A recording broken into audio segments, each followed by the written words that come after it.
to the Travel Squad podcast. We adventure the world together, one passport stamp at a time. We're here to share travel news, tips, and our own adventures with you. Every Travel Tuesday, we share stories on a variety of topics, including our hometown San Diego, hiking, weekenders, national parks, international getaways, and inspiring you to go on your own adventures, even if it starts with your own backyard. I'm Jamal. Brittany. And I'm Kim. And we're the Travel Squad podcast. So grab your ticket and your passport. And don't forget your travel insurance. And prepare for takeoff.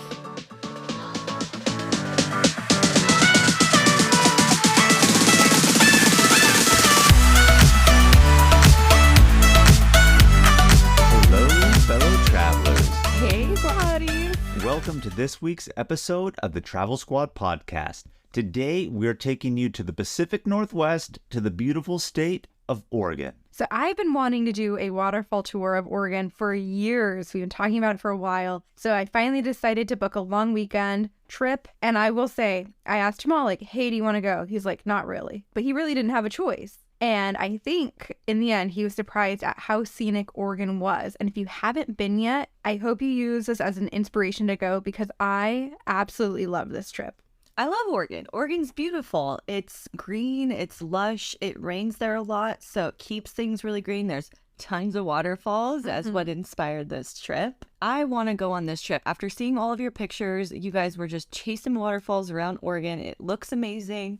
I haven't really heard from your trip yet, so I'm excited to hear it with everybody listening. And my only one question for you before we get into it is, do you plan on drafting up an itinerary that we can give out to our squaddies? Oh, that's a great idea. We haven't done a lot of weekender itineraries, really.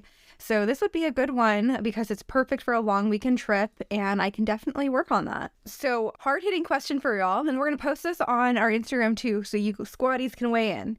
Do you pronounce Oregon, or Oregon? Oregon. After I heard Charlotte say Oregon, now I say Oregon. It's hard not to take it. Yeah, because our friend and honorary squad member here, Charlotte, Oregon. That's how she says it with her Buffalo, New York accent. Oregon. I love it. So we want to see how you guys pronounce it. And if there's any Oregonites, Oregonians, I don't know how you would even say it, let us know on how you pronounce it. But I'm really excited to get into this trip and actually talk about it so you guys can hear it. Give Oregon some credit, because when a lot of people think Pacific Northwest, obviously Oregon's in that category, but people really think Washington. But I really think touristically, Oregon is a very underrated state. And even in this long weekend trip that Brittany and I took, oh my gosh, like nature lover's paradise out here. So scenic, so beautiful. Really, really enjoyed it. So let's get right into the tips. Give me the tips. Give us the tips. So first one, my favorite, download offline maps. We are doing a lot of hiking in this trip, and so you're going into more remote places. You're going to need the offline maps to be able to navigate from place to place in those remote areas. Another very solid tip is purchase the All Trails Pro app. So you can get the All Trails app. You can pay for a membership to get Pro. It's so legit with the extra features that it gives you. It will make any hiking trip that much better. Why don't you give just a little bit of brief extras of what you could get with the Pro, Brittany? Well, you can save the hikes that you want to do and create them into like different albums. And then you can download the actual trail map as well. So even when you're not in a service area, you can see if you're on the trail or if you've deviated off, which is very helpful. There's been many a times we've almost gotten lost on trails. Since purchasing All Trails Pro, we've gotten lost a lot less. We're not sponsored by All Trails Pro, but how much does a membership cost? It's like $30 for a year. Oh, okay. That's reasonable. It is. Definitely makes your hiking trips a lot more enjoyable and really comes in clutch. Another solid tip, we're going to Oregon. We mentioned Pacific Northwest. Check the weather. It could be sudden rain. It could be warm. You really want to know, but you want to always pack for the possibility of rain in that region. Yeah, so bring a waterproof jacket, bring an umbrella. We went in June, early June, and we needed both the waterproof jacket and an umbrella, and we didn't bring it. But we would say to also consider bringing crampons depending on the hikes that you plan on doing. Yeah, because in one location, here we're talking about early June. Still at one point needed crampons or shoe spikes, or what your friends called them.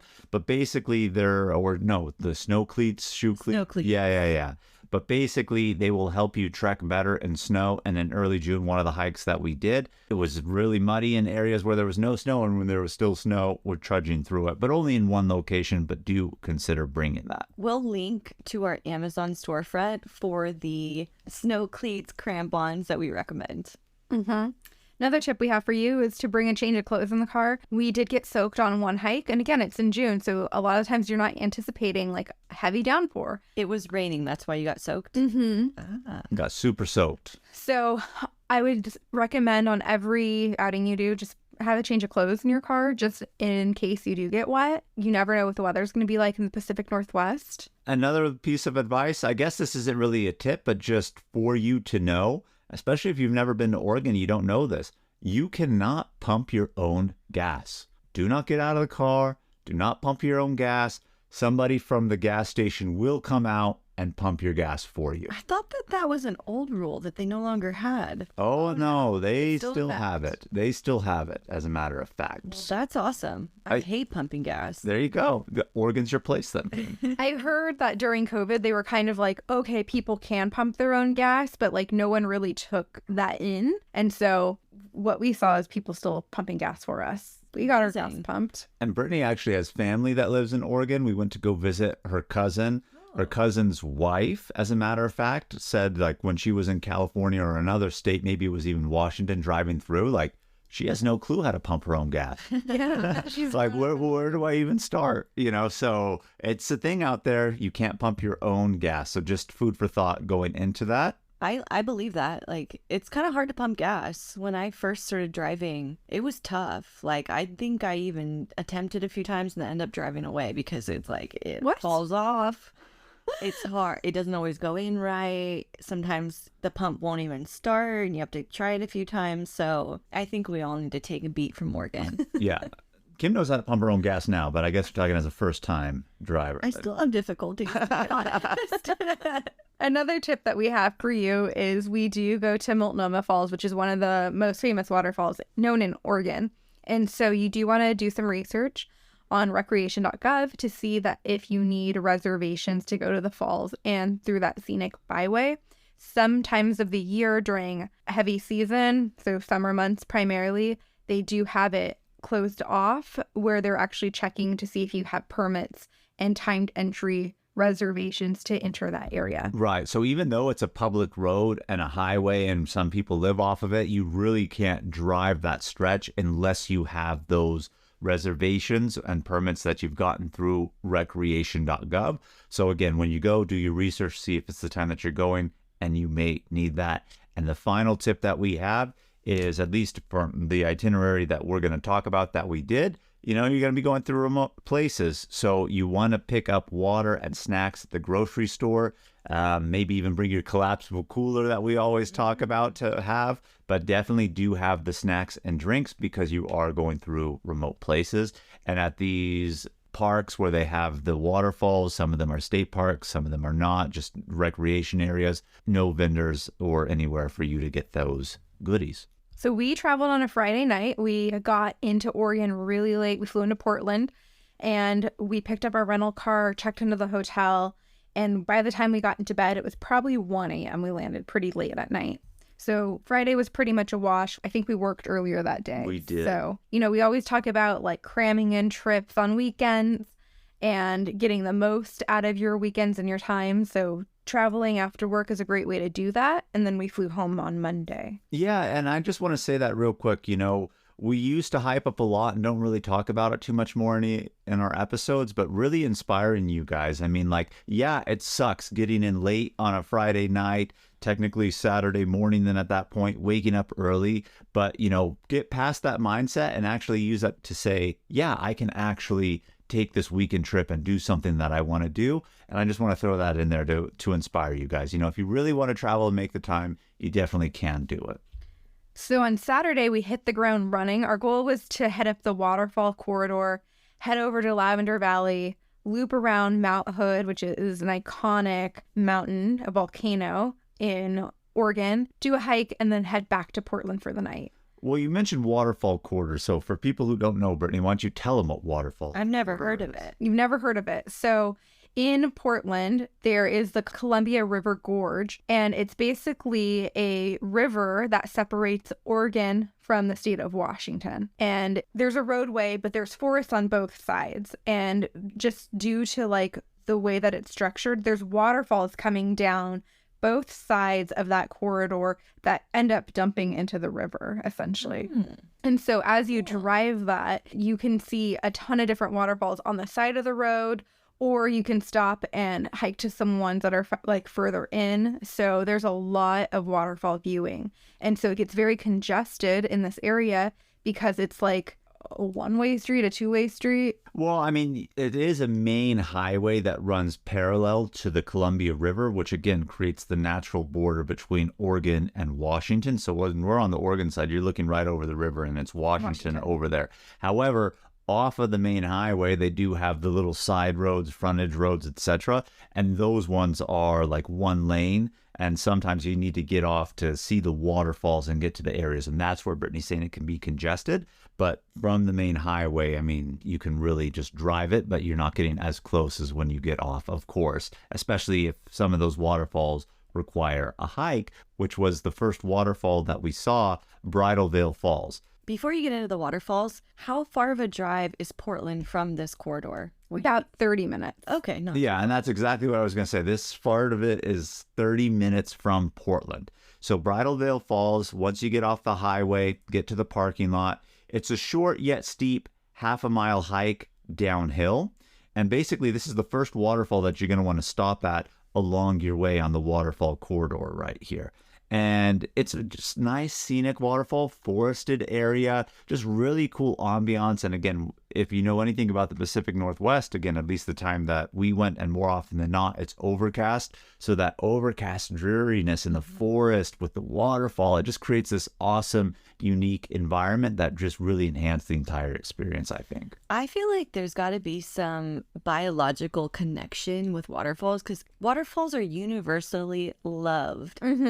And just draw people. I don't know what it is about it, but they definitely draw people something in. Magical there. So to get to this one, you didn't have to have the permits quite yet. This is the only one you can do without a permit. So we did this one. The falls go under the old Columbia River Gorge Highway Bridge, and it's about 120-foot drop. When you get down to the bottom, because you do have to hike down, you have really good views of the waterfall, and there's a viewing platform as well that you can kind of climb up onto, get some nice pictures, and just enjoy it. When we got there, we had the waterfalls to ourselves for a little bit. And then some people came, but you know that viewing platform that she's talking about, Kim, you know what it reminded me of? Do you remember when we did that little waterfall hike in Ecuador? Not the big one, the Diablo one, but the smaller one. And we were in that little platform area and where we discovered, oh yeah, we should take photos in portrait mode. Yeah. That area really reminded me of that and that experience with that little platform deck and everything like that. So just to kind of put a picture to it for you, at least. Did you happen to get some portrait mode photos with the waterfall? I don't think we did at this point. We should have. Get some high school yearbook photos. Got them in Ecuador, so maybe next time.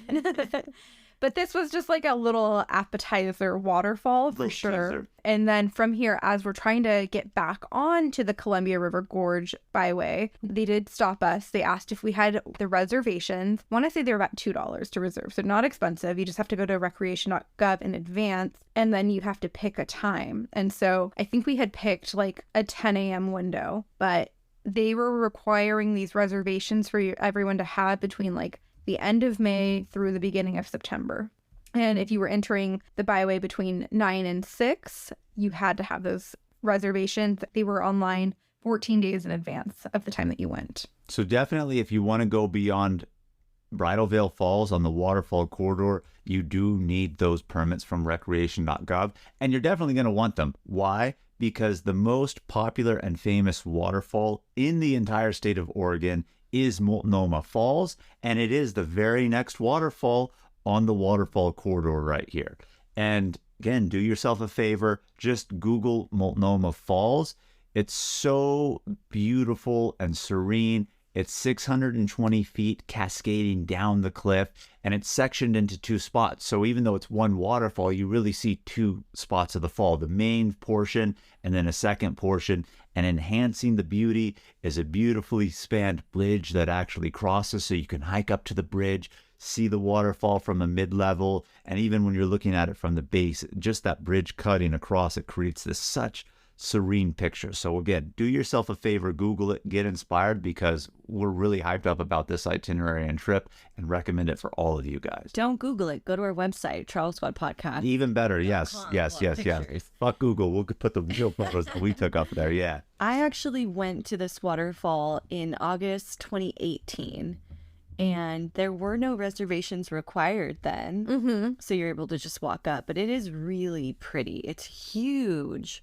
And different times of year, it's more gushing than others. Right. But it's always beautiful. Always beautiful. It attracts like 2.5 million visitors a year. And you can see it in any season. Like you can go in winter and see it kind of partially frozen over. The whole thing's not going to be frozen over, but that would add a different ambiance than to see it like in spring when it's gushing. I went in August and it was warm, but it was going. Let's go. I mean, it rains all the time out there, realistically. I mean, you never know when that rain is going to come in the Pacific Northwest. So again, Multnomah Falls is only an 8-minute drive from the first falls we talked about, Bridal Falls. Just as a heads up, I mean, I really would recommend doing this kind of early in the morning, because parking there is very limited. So even though now they have the reservation system to just even drive along the road for you to get there, I'm sure they give more reservations than there is available parking, because they anticipate people are going to drive, stop, and drive on through. So you don't want to get there and have that limited parking and have to fight for parking, wait for somebody to leave. So go early in the morning, but just as a heads up, limited parking for you guys. We were also supposed to have a reservation specifically for Multnomah Falls, but no one checked our tickets, actually. Did you have it? Yeah, we did. We did, because the ticket is timed for the falls to be close to that ticket window for you to actually get onto the road at that point. But then we got there and we're like, No one. who's even looking? Because you've been there. It's that kind of open area. They have the shop, then they have the trail that actually leads up to the bridge and even to the top of the falls if you want to do it. But there was no entrance queue for anybody to just really kind of look at it. So it's one of those things, I think they have it, and it's supposed to kind of be approximately timed with your entrance into You can pick whatever time. Yeah, okay. Yeah. Staffing shortages, you know. Yeah. So we didn't experience it, but heads up, you may have somebody who's really checking for you at that point. And right out front, Multnomah Falls, there's a lodge, there's a gift shop. We picked up an ornament while we were there. And there's an option to hike to the top of the falls. And usually I'm all about hikes. Like, you know me, I'm like, if there's a waterfall, there's a hike. You could see, I was going to say, you can see where she's going. She didn't go to the top. I was just as shocked. She was like, you know what? The bridge is sufficient. We went to the bridge. We hiked to the but bridge. thank God Brittany didn't say to the top. Not that it would have been bad, but The reviews that I read say that if you get to the top, you can't see the waterfall. That's what I was going to say. Every waterfall at the top, you can't see it. You're right. The So bridge is a great viewing point, and even the bottom is a great viewing point too. it's I like actually think that the bottom is the best viewpoint that there is. Like the bridge is nice to go to and see it more up close. and you want to be on the bridge because the bridge is pretty from down there too. It's a cool, like, unique looking bridge. It's not just like a bridge. It's a cool bridge. Yeah, but I do think the most scenic spot is at the base. And because you could get a picture right in front of the waterfall beneath the bridge. We did hike up to the bridge, got pictures from up there as well. We were happy with that, but we did not hike to the top, Kim. And your face just showed how shocked you were. The best picture that I got there was actually right by the sign that says Multnomah Falls. If you angle it right, you can be in the picture. You can get the sign and the waterfall with the bridge all in the same picture. Oh, I didn't see that one. But, you know, you didn't see Myrtle Falls in Washington with Mount Rainier in the background. I saw in pictures.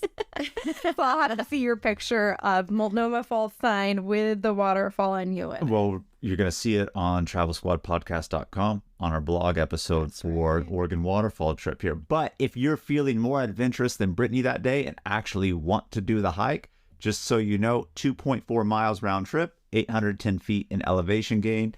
And going up again is for the novelty. Realistically, best views are on the bottom. go to the bridge to go to the bridge because it's cool, but you don't really need to. And there's so many more waterfalls, you're going to want to get moving on to see the rest of the waterfall corridor right there. If you don't want to fight the traffic to find a parking spot, you can take a shuttle or a hop off, hop on trolley tour to get to this area as well. So there are some other options to get to this waterfall. Right. And again, we mentioned that there are time reservation tickets, but if you take some of the shuttles, such as the Sasquatch shuttle, Gray Line Open Air, you don't need those reservations because they pretty much assume if you're on those shuttle ones, I'm sure the shuttle company kind of takes care of it for you and gets it situated. But it's funny, the first name is Sasquatch Shuttle. They believe in Bigfoot out there. Even in the gift shop, you saw a lot of Bigfoot stuff. They think it's real. So just FYI, if you see it, let us know. And another thing on the ticket reservations, like I said, the first window is 14 days in advance. But if you happen to not get the tickets that you want, then there is a secondary booking window, which is like 48 hours in advance. So you're kind of risking it to see if like you'll get the tickets or not. But they do release a smaller amount of tickets 48 hours before you go. And you could try to snag the tickets for the entries then if you wanted to. Mm-hmm. And along the way on Waterfall Quarter, there's so many different waterfalls that you can actually stop at. So we're not going to go over every single one, but clearly Multnomah is the highlight. Bridal Veil is really cool too, first one along it. So that's why we mentioned those. But the whole goal was to drive Waterfall Corridor to Lavender Valley. And this is an area where they grow the lavender, and it's going to be that bright purple as it's growing and in season. Aww. And it's a 45-minute drive from Multnomah Falls. And it's kind of at the base of Mount Hood, which again is the famous mountain and volcano that is in Oregon. So we made our way to Lavender Valley. Specifically, we went to Hood River Lavender Farms. Yeah, and while we were there, it was actually a really nice setup. It was a nice farm area. We did go into the little gift shop. We bought some lavender massage oil. It smells really good. But while we were there, we learned that lavender goes into full bloom in July. So we missed it just a little bit because we were there in June. So they were starting to bud. We could see little bits of purple, but they said like full bloom where you get those very scenic shots. We were a little bit too early. So we're going to have to just go back. We're going to have to go back, and I would go back. I really enjoyed this trip, but I will say this though. The Hood River Lavender Farm was really, really cool. Obviously, they have the gift shop, but you're not just going to go there for the gift shop. I mean, you want to see them in full bloom. But it was cool because they had little cottages that you could stay at and like wine tasting. So you could make a little wine up there too. Yeah, so you could make a little event of just being in this beautiful scenic area with the purple during bloom season at the foot of Mount Hood. It's just really, really nice and an overall like adult quaint experience to have for relaxation. So I am looking at a Google image search of Lavender Valley right now, and damn, that's beautiful. Right? I'm already planning a trip in July. Louis' birthday's in July, and this year he planned a trip for my birthday. So next year I'm going to be planning a trip for his birthday wherever I want to go. Yeah. And we've been talking about going to Portland, so this is perfect. A little wine tasting, a little lavender, frolicking in the fields. Yeah, they have a winery on site, and they had a cat that roams around the winery named Pinot. Pinot, I forgot about Pinot roaming around in that little gift shop. The cat was like really friendly. And they were really like passionate about the history of the lavender farms and like what they do there. Very beautiful. And then we went to go check out another location called Lavender Valley Farms, which is just a little bit up the road, but it was closed because I guess they only opened during like the peak season. And it's gotten so popular on social media, they now actually charge for you to enter the farm because a lot of people go there to take pictures. Brilliant. I've actually been brainstorming a side business or a future business I want to start. I want to purchase a property around here and start flower fields. And people will pay to come pick their own flowers. They can take what they want. There'll be Instagrammable locations around. We might even sell cheese boards and like mimosas.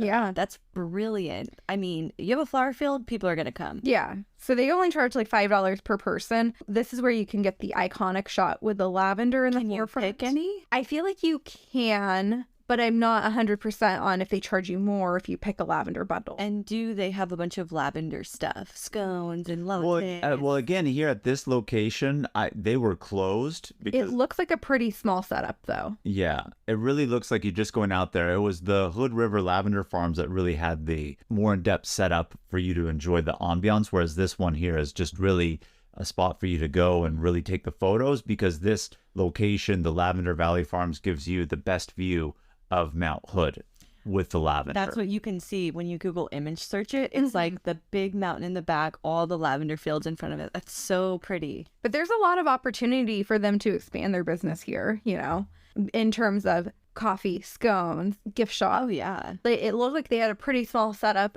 currently, but there's a lot of room for expansion, I think. Maybe they're just getting going. Support your local farmers. Absolutely.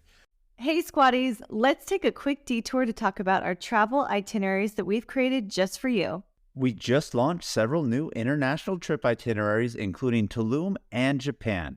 This is on top of the itineraries we already have for U.S. trips like the Hawaiian island of Kauai, the U.S. Virgin Islands, as well as national park trip itineraries, including Utah's Mighty Five National Parks and a week at Grand Teton and Yellowstone. These fully built out 20 to 30 page PDF guides are available for instant download on our site right now. Every detail of the trip is laid out for you, so all you have to do is download, book, show up, and have fun. The itineraries tell you where to fly into, the exact route to take, where to stay, park entrance prices, where to eat, driving distance between attractions, the things to see and do, even the hikes we recommend, their mileage, and the time to allot for each one. And believe it or not, so much more. Be sure to head over to TravelSquadPodcast.com to download your very own comprehensive travel itinerary today.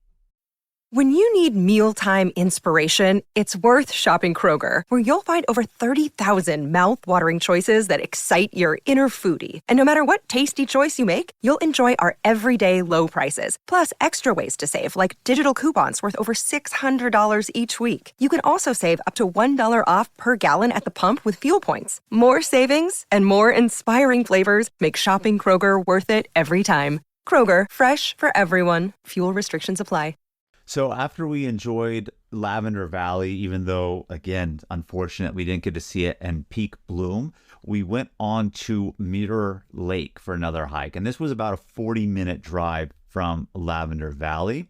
Beautiful hike. I mean, it's called Mirror Lake for a reason. Take a guess, right? It has a beautiful, clear reflection that you can get on it. It's a 4.2-mile hike and 672 feet in elevation gain. And this is the location where, if you remember back to the tip section, you may want those crampons. Even in early June, here at this high elevation, that's obviously why there was still some snow. And then when there wasn't snow, definitely muddy in some parts. Yeah, there's actually quite a bit of snow still on the trail. And there was snow that was dusting the top of the lake too. We could have used our crampons, however, we didn't bring them. And another tip for you, too, is you do need your America the Beautiful pass, or pre-purchase a day pass in advance and put it out on your dashboard, because I think it's like $5 for parking to do this hike. It's actually not bad in price. Unfortunately, when we were there, the lake wasn't very mirrory. Again, overcast a little bit, but because there was snow, some of the lake was still with that thin layer frozen over. Wow. So we got like a nice little frozen view of it, versus I'm sure if we were there during lavender season, then at that point in time, it would look like a beautiful mirror. So from there, we drove back to Portland. It was only about an hour drive, because we kind of did, drove the corridor, went to the Mount Hood area, and then we kind of looped around Mount Hood to Mirror Lake and then back. So that was really cool. And then we went downtown Portland that night. We had ramen for dinner. And then there was a parade that night. And so downtown was getting a little crowded. It was actually hard to find parking. What was the parade for? Well, basically, Portland is known as the City of Roses. I don't know the history behind it as to why, but basically they were having what they call the Starlight Parade, which is when they celebrate like Portland as the City of Roses, and, have this parade where you can actually, supposedly the right time of year to have good views of the stars, hence the name of the parade. So it's an annual festival that they did. And I think even somebody that we were talking to who was a local along the way, as we were finally from our parking spot walking to the ramen shop, was saying like, yeah, this is the first time they've had it in 2 years since COVID. So people were really excited, obviously, about it also. But it was starting to look like it was going to rain at that point in time, too. So we're like, well, fuck, we don't want to get stuck here with the traffic. So we just hurried in, kind of hurried out. It would have been fun to do if we didn't have such a big day planned for the next day. So we didn't get to experience it. But if you're there during that time, check out the Rose Festival and the Starlight Parade in Portland at that point in time. But the ramen, a little disappointing, won't lie. Didn't satisfy. It was almost like that. It was almost. It was almost like that Boise ramen we had a little bit. I know. It was better than Boise ramen, but like definitely not B-Shock level. And I would have expected. I would have expected better, you know, in a place like Portland to have that type of stuff. But what we didn't realize, because we were looking like all best places in Portland, and we wanted to kind of go downtown, see it a little bit. And this place came up, and it was relatively new, but it had a good star rating. What I didn't realize, or what we didn't realize, is that it was in one of those types of locations where it's almost like a food court area where there's like 4 different restaurants, and then you just order, and then you take your tray, and then you sit at like a whole bunch of public tables where everyone could eat. I'm not sometimes a big fan of places like that, depending on, and that's what it was. And Well, if you're in the mood for a restaurant, then that's going to disappoint you. But if you want something a little quicker, then that's great. Yeah. But I'm surprised you guys didn't do any food trucks. You know, didn't realize how big the food truck scene was in Portland until we were there. And The leader of the country in food trucks. Yeah. Just before Austin. just before Austin. And we wanted something that was warm because it was cold in June. Like we were That's so crazy. cold. We wanted something to like warm up our souls a little bit. So that's why we went to the ramen place. We didn't hit up the food truck, but we're going to be back. We're going to see Lavender Valley peak season. So on day 3, which was Sunday, we wanted to see, of course, some more waterfalls. And we started off with Sahalie and Koosah Falls. And so to get there, you actually do have to do a bit of a drive. It's about 2.5 hours from Portland. And this night, we were not going to drive back to Portland. We were going to stay the night in Salem to be closer to where we were going the following day. So we drove the 2.5 hours in the morning. And this hike is only about a mile long. It's pretty short. And there's not a ton of elevation gain either. But it does have 2 of the most gorgeous waterfalls that I've ever seen. The waterfalls are created by lava that poured down the Mackenzie River over 3,000 years ago. And it started to drizzle on us. But because of that, you're in this forested area, this waterfall is gushing down, there's the fog layer, so it just has this like really cool ambiance that Jamal was talking about earlier that makes it like foggy, hazy, misty, and you can just like feel the moistness in the air. We brought our umbrellas, and because the hike was pretty flat, you can get around pretty easily with your umbrella and like doing the hike as well. You didn't purchase one of the umbrellas that's on our hiking list where it snaps onto your backpack? We did not. We're going to have to get those. Yep. I feel like those are better for like sun umbrellas versus winter weather or rain umbrellas. You know what I mean? We don't know until we know. We don't know till we know. That's very true. We got to try it out in the wet environment. But I mean, these are 2 cool waterfalls that are really close to each other. The trail itself was really awesome, and like Brittany was saying, that, you know, the ambiance was great. But I mean, I enjoyed Sahalie Falls more. I mean, it's just so impressive because, I mean, obviously it's a 100-foot cascade. You can just see the white foam that's kind of like created at the base of the falls too. But what's so unique about it, like she said, of how both waterfalls are formed, but realistically at Sahalie, you know, a natural dam has been created from the lava flow that's kind of like hardened, and that's actually what the water is flowing over. So really, really unique, and I loved it here. And again, you know, it's one of those things where you just get from unique environment to unique environment all throughout Oregon in this really cool forested area. Yes, Koosah Falls is only 70 feet in height, but it's still very impressive. But I did like Sahalie Falls more, just like Jamal said. And then from here, Kim, you actually inspired our next stop on this list. We went to the Tamolich Blue Pool. Right before we went on this trip, Kim, you sent me a TikTok video that had this blue pool in it. And I was like, gotta add this on.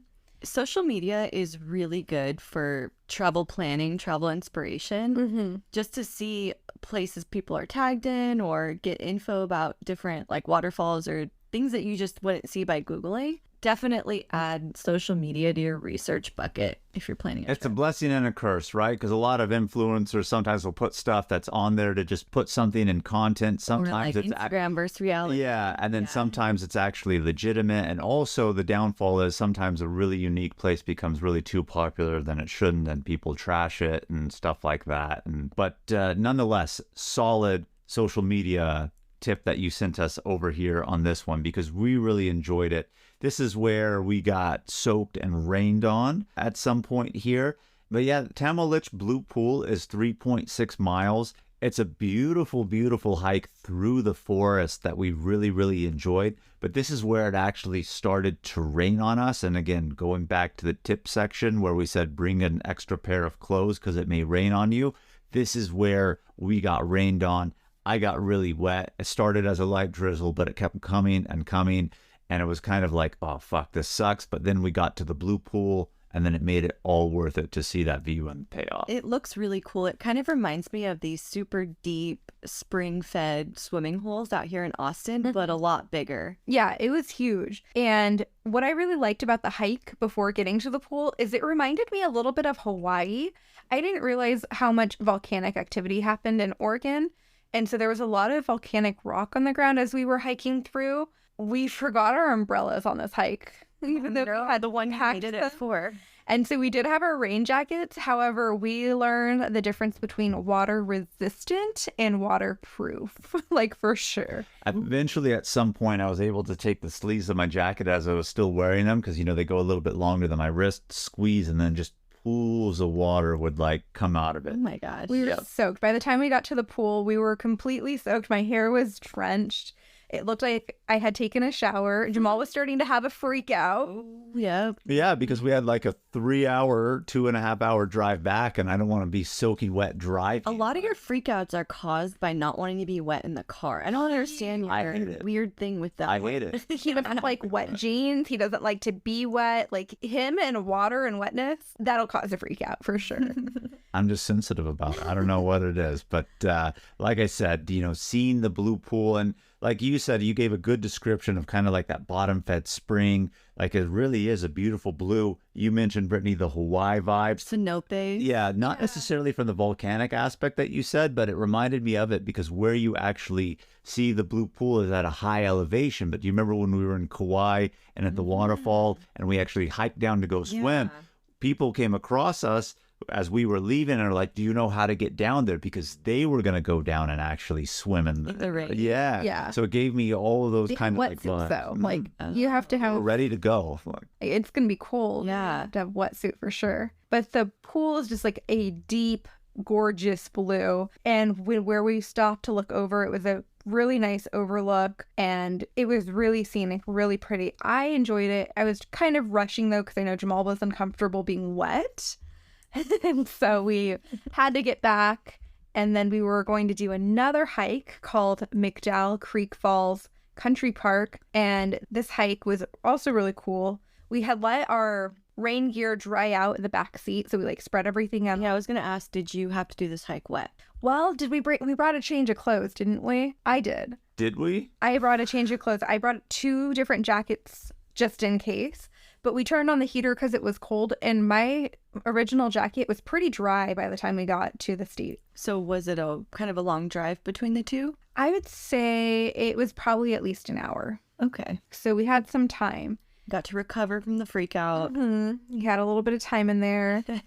And by the time we actually got there in this area, the sun was out too. So it definitely warmed us up a little bit. And I didn't need my jacket because my jacket was what was really wet. My pants kind of dried well with the heater in the car. But when we got there, so I don't even think I carried my jacket, and I felt comfortable going around in this area right here. Yeah, so we did another 1.6 mile hike. We did this, it's a loop, so we did it clockwise, and I would recommend doing it clockwise. The first waterfall that we came across, it was the most impressive. It was called Royal Terrace Waterfall. It's 120 feet, and it's 2-tiered, and it has a footbridge that goes across it. So you have really fantastic views from it. And I felt like this was the best waterfall that we saw in the park. And we saw a total of 3. Right. And then if you continue and do the whole trail, Another notable waterfall is going to be Majestic Falls. It's only 40 feet. It is a little bit wider, but what made this area cool, and I don't know what it is about like elevated wood planks and like overlooks that just add to the ambiance,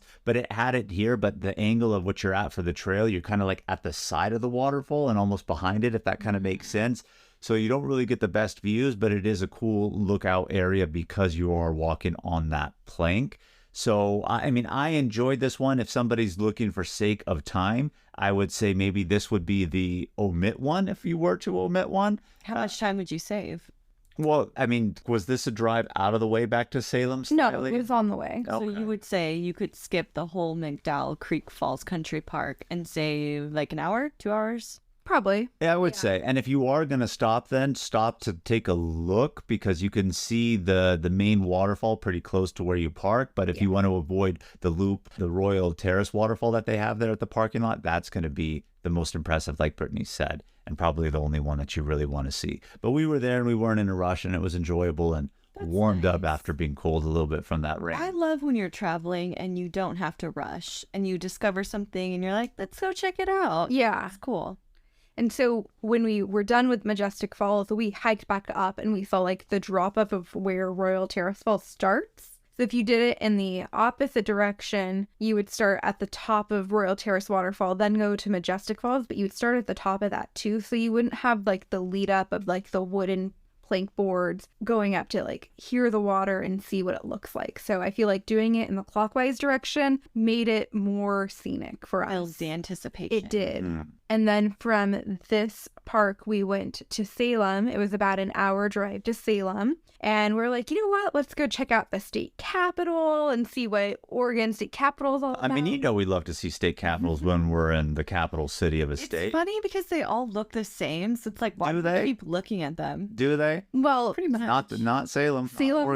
Oregon's was ugly. I will say that. It didn't have like the crown top that they normally do. No, you know, I'm sorry for the Oregonians or Oregonites. Again, I don't know how you say it, but I won't lie. Like your state capital, I was just kind of really unimpressed with it. It's almost like they tried to make it look regal with like granite or marble on the outside, and it's all like this one big slab, and it's not very aesthetically pleasing. It's not as nice as Austin.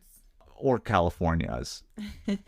Or other ones that we've been to. And as a matter of fact, when we were in New Mexico and Santa Fe's capital, I couldn't even believe that was the Capitol building. It just looked like a normal building. Oh, wow. Nothing about it screamed to me Capitol building. At least Oregon has something going for it in that sense that you could tell, but wasn't very aesthetically pleasing.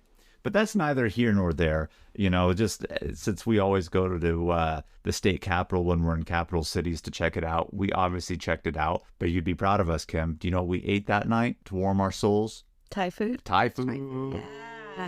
We did some Thai food, actually. How was it? Better than the ramen the day before. Better than the ramen the day before. Yeah. So we had some Thai food, quick little stop. And then Where did you go for Thai? it was called Hong Thai. Han? Hong with a G. Like Hong Kong? okay. Like the city Hong Kong? You would Hong recommend. Thai. Yeah. Now, I was curious, what did you eat for lunch? Ooh. What did we eat for lunch, Jamal? I know you pack stuff because you're out and about, but what did you eat for lunch? Publix? No, well, they don't Publix out in Oregon. I wish they did, Kim. You know this. However, I don't remember specifically, but I remember we stopped at a grocery store and picked up some stuff. So, I mean, probably just like banana, apple. banana. Maybe we picked up a sandwich and We picked up goldfish crackers that held us over. yeah. So again, you And know, we ate a big breakfast. We had a big breakfast burrito too. Okay.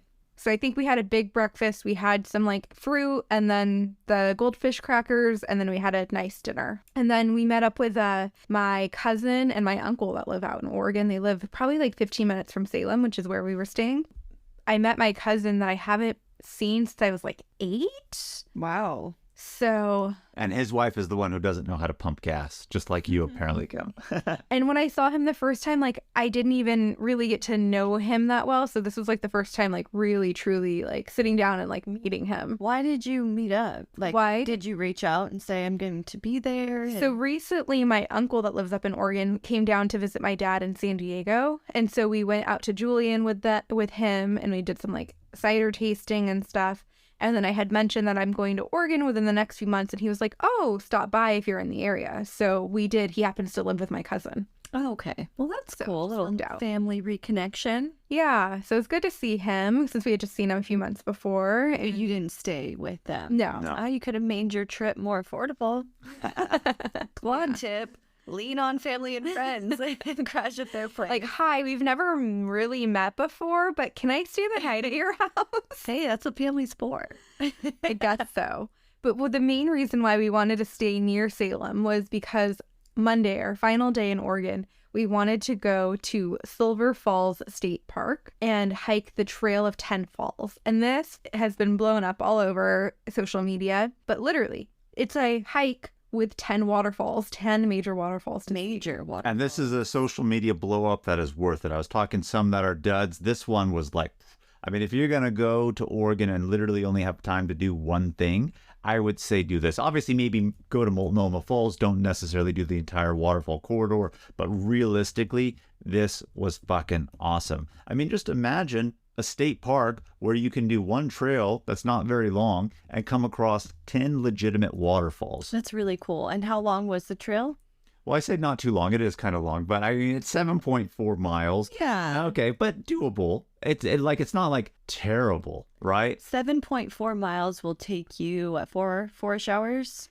We actually got it done in 3. So that's There from like less 9 than- to 12. With pictures? That's impressive. And that's more than one waterfall per mile, if you think about it in that perspective of just kind of walking. So about every 15 minutes, Yeah. a waterfall. So it was only $5 to park at the state park. It was only a 35-minute drive from Salem. And this was our favorite hike of the trip. And like, this is the must-do one, like Jamal was saying. Like, do this hike. It's totally worth it. And we saw the other smaller streams, falls, creeks, and we did this hike in a clockwise direction. And we'd recommend repeating it in that direction. Yeah. So like I said, 7.4 miles, initially like about 1,100 feet in elevation gain. But realistically, at the parking lot, the first waterfall you come across, you literally see the top of the waterfall as it's actually flowing over. And you can look down, it's really impressive, but the trail starts by going down and then the trail goes behind that giant waterfall. So several Really waterfalls on this trail, you actually go behind it, which I always think is really fun. But this first one is the most grand one to like really get you excited. And the momentum keeps going because I don't want to say like each waterfall gets better and better because that's not necessarily the case. But they're all 10 impressive waterfalls. It's not like, oh, here's one and it's done. Yeah, They're all good. Sometimes you go on hikes and they're like, it's a waterfall hike. And then you get to the waterfall and it's like 4 feet. Yeah. That's not the case on this one. Not the case on this one. You can actually go behind 4 of the waterfalls on this trail. And it does get pretty misty and you can feel like how powerful they are. You're like right behind them and you can hear like the water crashing and cascading down like beneath it.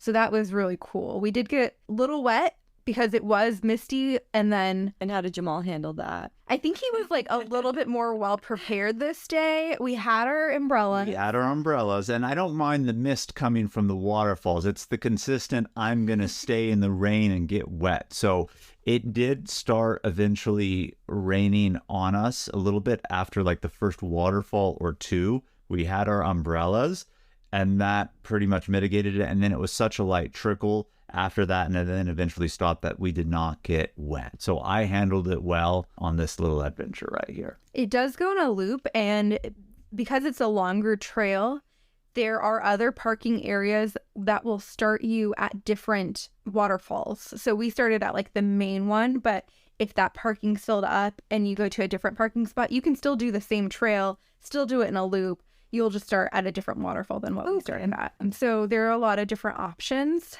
And then also, I'm going to call All Trails out on this because I feel like the All Trails map did not do this trail any justice. At one point. At one point. At one point only. So we're on our way to the 10th waterfall. It's the final one. We're so excited to see the last one, the Trail of 10 Falls. Got to see it. The way that All Trails has you going only has you go to the top of it. So and you can't really even see down. They didn't have it mapped so that you go down to see it and then come back up. And that was really disappointing. So disappointing that at that point, Jamal and I had passed it. We're like, we don't want to go backwards. Yeah, So because we saw a spot where you could go down, but the trail didn't say to go down, at least on the all trail map. So we thought, okay, well, if we continue on, because again, it's a loop, we'll get like a better view. And as we went on, we realized, oh, fuck, well, we're not getting a better view. And then we were like, damn it. Like, do we really want to walk back now at this point and go down? And we said no. And then as we got to the car finally, we were like, God damn, like we missed it. I mean, we did 9. The 10th wasn't very good. But at least where we were at the top, there was a road. So we made the decision, we're going to drive and park there because it wasn't too far from where our car was. And we're like, we're going to hike down to that portion and actually see it. So we drove to where the 10th one is. And then we just did the hike down, saw it. Really glad we actually did see it, and then went back up to our car. Nice. So it worked out. But so you could technically drive to each one of the spots and just hike down. No. not all of them. No, there are probably like 4 or 5 different areas you could park in, but you're not going to hit all of the falls driving. Okay. But you can see some of them like Yeah, that. some of the falls for sure. Like you have to be on the trail, but she said 4 or 5. If I remember correctly, I would say like only 4 of them maybe you could actually park at and have semi-immediate access to. Our favorite waterfall was the first waterfall. It was called South Falls Waterfall. So if you don't have the time to do the hike of 10 falls, or you're not able to do the hike, going to see this one, which is pretty close to the parking lot, is definitely worth it. And it's very accessible. The trail down is paved, so that's really nice as well. And it's the tallest waterfall in the park as well. It's like 175 feet. And like I said, this was the first one that we said was awesome, really got us going, and then you could go behind it. So there's definitely a little hike down. It's paved. So I would say, again, only if one, like Brittany said, do that one. And I mean, I just love this. I mean, Silver Falls State Park, so unsuspecting. And here you are, you got yourself 10 waterfalls on this trail. Really fucking cool. And I would wager to say the highlight of the trip. Mm-hmm. From here, we drove back to Portland. It was about an hour and a half drive back to Portland. And then since Jamal had to stick out the whole weekend with me, I agreed to do dim sum at Duck House. And we got these Szechuan chili dumplings and soup dumplings. Have you ever had soup dumplings? Xiaolongbao. I don't know how to say it in the proper language, but maybe that's what it Those is. are soup dumplings. Soup Yeah. dumplings. Amazing. Where like when you bite inside the dumpling, all of the soup like seeps out. It was so good. So we had that. And then we had a little time before our flight out. And I really wanted to see some scenic areas of the Columbia River Gorge, like that scenic byway, because we drove it. But there are essentially like overlooks and cliffs that look down into it. And so I wanted to see some of those to get a better perspective. And so we ended up going to the Vista House, which has like really panoramic views of the gorge, and it was actually built as a rest stop for people that were driving that highway, and it had really good views of the river itself, the Washington side, and just kind of like it had a different view and ambiance. So it's just kind of an overlook. It's not like a lodge or restaurant or anything like that. no. And then we also stopped at the Portland Women's Forum State Scenic Viewpoint, and you have like this straight on view of the gorge in front of you. And it's also a really popular spot because from there you can see the Vista House. And so you can take photos of the gorge plus the Vista House in the distance. Yeah, so we didn't have time to do this on our first day when we were doing the initial drive of the waterfall corridor because, again, we had a long day that day and we're like, oh, these stops, it's going to take a little bit more time. And so we fit that in before we headed to the airport. We had a 6 p.m. flight home. And I mean, shit, I'm ready to go back to Oregon and do this again and maybe go during lavender season. I'm just going to throw it out right now. Couples trip, bring Louie.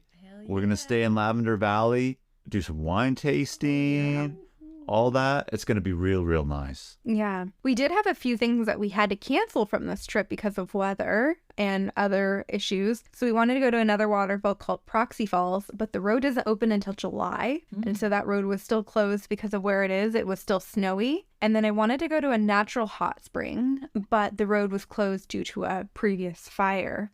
So that's why we ended up adding what you recommended, Kim, the Blue Pool, because it was kind of in that same area. So we're like, since we can't go to those two things, we'll just go to the Blue Pool. And we're really glad we did. It was very scenic, even though Jamal had to freak out. I got soaked, had a 2-hour drive in front of me, but I enjoyed it. Kim, it's your time of the week. Ooh, it's question questions of the week.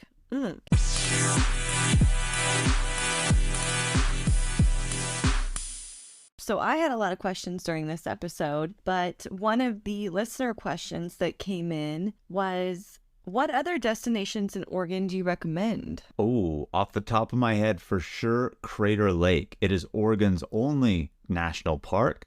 Brittany and I have gone before. Unfortunately, you weren't with us on that one. I actually went with my sisters, Nejwa and Zaina, on that trip one time when we were visiting home in Sacramento. But definitely go to Crater Lake. So scenic, so beautiful. Oregon's a hidden gem. I'm just going to say it. I want to go to the coast of Oregon. Yes. And see that rugged coast with the big boulders. Mm-hmm. Yeah, I do want to go to the Oregon coast.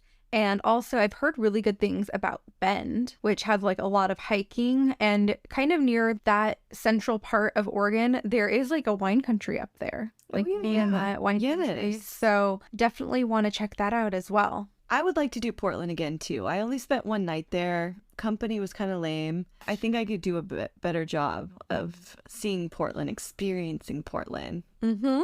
Question number 2 that we got from our listener is, can you see these waterfalls any time of year? Well, Multnomah Falls, you definitely can. However, some of these other ones, you are going into like mountainous regions. It'd probably be harder to see them. I'm surprised to hear about the snow, especially in June. Did you guys rent an SUV when you were up there? No. No. You had a regular car. We had a regular car. Okay. Regular car. You know, it's one of those things where, I mean, you just really never know. It could be a dry winter season and it could dry up. I would say for the most part, you can expect to see waterfalls. Multnomah for sure. I'm sure if you go to Silver Falls State Park and do the Trail of 10, will all 10 be going? Don't know. But will a majority of them be going all year round? Probably on that. So I guess it's one of those things to really see. I don't know. We didn't Google ourselves to figure out, are all these falls running consistently, every year? Yeah, but there's a good chance that you're going to go and see waterfalls running. The chances are high, right? The chances are hundreds of waterfalls up there, so. But can you get to them in winter, I guess, is what I was reading out of this question. Like, can you see them any time of the year? I don't know if all of them are accessible in winter. See, I read it as for like summer seasons. Like, will they dry up? That's the way I read it. Snow. Yeah. Just blocked from snow, blocking roads. Like Proxy Falls was closed because of snow. Yeah. So some of the other remote ones, I would think maybe you couldn't get to them. In Portland, it rains quite a bit of the year. Like more of the year is rainy than sunny. So maybe summer, fall is a good time to go. Yeah. And the reason why we picked June was I was trying to get late spring so that the waterfalls were gushing, and they definitely were. Definitely were. Our third and final question is, do you recommend non-slip shoes? By that, I'm thinking non-slip hiking shoes. Definitely, because it was wet a lot of the time. And so you do want non-slip hiking shoes. And I would recommend using hiking shoes and not tennis shoes or sneakers. For every single one of these hikes. Multnomah Falls, I think you can get away with regular shoes. You can, definitely, especially if you're going to stay at the bottom. If you're going to hike up to the bridge, maybe you want something with a little bit of grip, but I still think you'll be fine. But other places, when we were in forested areas, and it was muddy. So do you want to get regular shoes muddy? You want hiking shoes? Hiking shoes inherently have grip.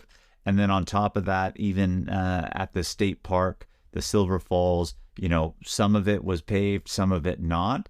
But in those areas where it's like really, really misty and you're on a paved area, it can be slippery. So I would definitely say non-slip shoes of some sort or something with grip. Absolutely. Sounds like you guys had a lot of fun there, and I'm really inspired to go. I mean, I love waterfalls. Who doesn't love waterfalls? I don't mind getting wet by the rain. I don't know what TLC was talking about when they're talking about don't go chasing them. Seriously, like the opposite. Go chase them. That's what this episode will be titled. Go chase those waterfalls. Yeah. Well, thanks, Squatties, for tuning in to our episode this week. Keep the adventures going with us on social media, Instagram, TikTok, YouTube, at Travel Squad Podcast, and send us in your questions of the week. If you found the information in this episode to be useful, or if you thought we were just plain funny, please be sure to share it with a friend that you know would enjoy it too. And as always, please subscribe, rate and review our podcast, and tune in every Travel Tuesday for new episodes. And stay tuned for next week's episode. We have some more amazing adventures and tips in store for you. Bye, Squatties. Bye, Squatties.